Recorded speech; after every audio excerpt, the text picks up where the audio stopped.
BYD have just revealed a new electric car called the Song L. It's an interesting car. Here's what we know about it. Hello, my friends. Welcome to the channel. Great to see you. I'm Sam Evans. Thank you for tuning in. You're watching the Electric Viking. The BYD Song L has been revealed. It has 510 horsepower. That's a fair bit of power. It's got single and dual motor options, and I think it looks quite good. Now, Chinese media are calling it a shooting brake, but it's, as you can see very clearly, not a shooting brake. It's kind of a coupe style crossover. That's what I call it, a coupe crossover. What do you think? Do you agree? Let me know what you think in the comments. On the 14th of August, the Chinese regulatory body revealed this new electric car. It has 380 kilowatt and 510 horsepower, but there are other variants that are cheaper and have less power. This car uses BYD's new platform 3.0, so that means it has a structural battery pack, helps to reduce the weight of the car. It also has BYD's lithium iron phosphate blade battery, which is an LFP battery pack. Now you're probably curious, and I'm curious. I mean, CATL have a new version of LFP batteries now, obviously M3P batteries, LMFP batteries, which have higher energy density than previous LFP packs, including BYD's blade battery. What will BYD do? Because obviously Tesla have a contract with BYD for their blade batteries for the Model Y vehicles that they sell. So does that mean Tesla's only going to use new CATL batteries because they have higher energy density? They could, because CATL has said they're the same price. How will BYD respond to this? Do they have their own newer version of the blade battery? Well, I'm going to guess they probably do, but it hasn't been revealed yet anyway. So if you want the cheaper option of this car, you get 230 kilowatt or 308 horsepower in a rear-wheel drive single motor version. The all-wheel drive one adds a front motor which has an extra 150 kilowatt. Top speed is limited for some reason to 201 kilometers an hour. Not that you'd probably want to drive any faster than that in one of these anyway. Now, the Song L has frameless windows, a blacked out A-pillar, hidden door handles, a large panoramic roof, a little bit like what you see in Tesla vehicles, and a pop-up lip spoiler on the tail. Now, one other really cool feature this EV has is the new DiSUS suspension system. It's basically like adaptive suspension, but it's meant to be the best adaptive suspension ever. It's got some new innovations to it that I spoke about in one of my videos previously. I outlined exactly how it works. It's very, very complex new adaptive suspension, and it's meant to be able to sort of, in a way, pivot with the directional forces of the car. In other words, sort of fight back against the G-forces you feel when you're going around a corner.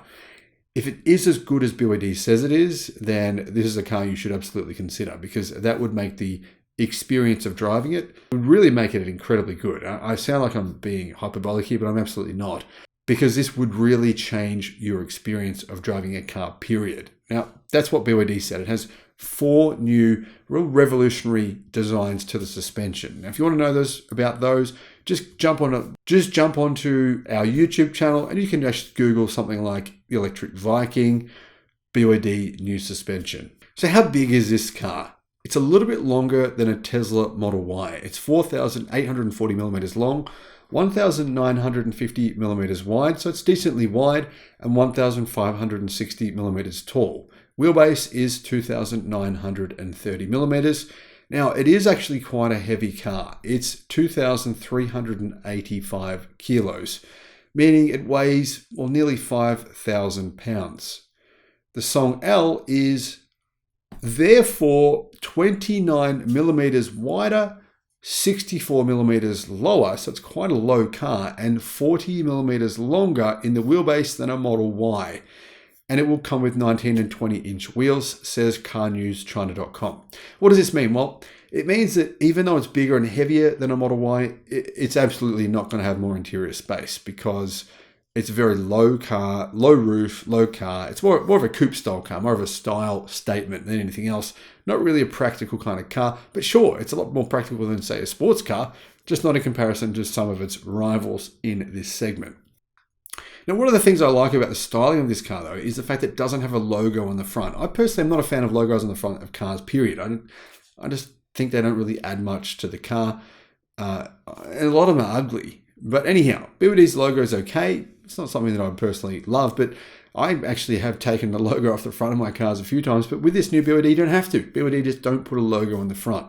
The Song L will definitely compete with the Model Y in China. So the price is likely to be, well, extremely competitive. In fact, we know what the price is for the cheapest model of this car. It's $27,600 US. Now, that seems insanely cheap for what you're getting here. It's actually incredible value.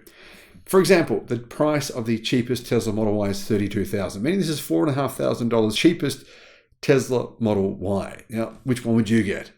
If you had to pay $4,500 more for the Model Y, the cheapest version, which one would you choose? Keep in mind, though, there will be a new version of the Model Y within the next 6 months called Juniper. It's going to have all the same features that the new Model 3 has, which is a big change. Lots of new changes coming to both of those cars. Now, getting back to this new BYD Song L, I've got to say, I do quite like it. I think it looks nice. Is it a car I would personally buy? Absolutely not. I just think that the coupe-like styling is not really my thing. I think they're a little bit try-hard. I've seen BMW do a lot of these coupe-like cars, so do Mercedes. And I just think they're not really something, in my opinion. It's too much of a sort of a style statement, sort of like saying, look at me. But I understand that a lot of people like that sort of thing. So this is probably one of the better attempts at that kind of coupe-like crossover SUV thingy. Now, is this an SUV? No, absolutely not. Would you drive this off-road?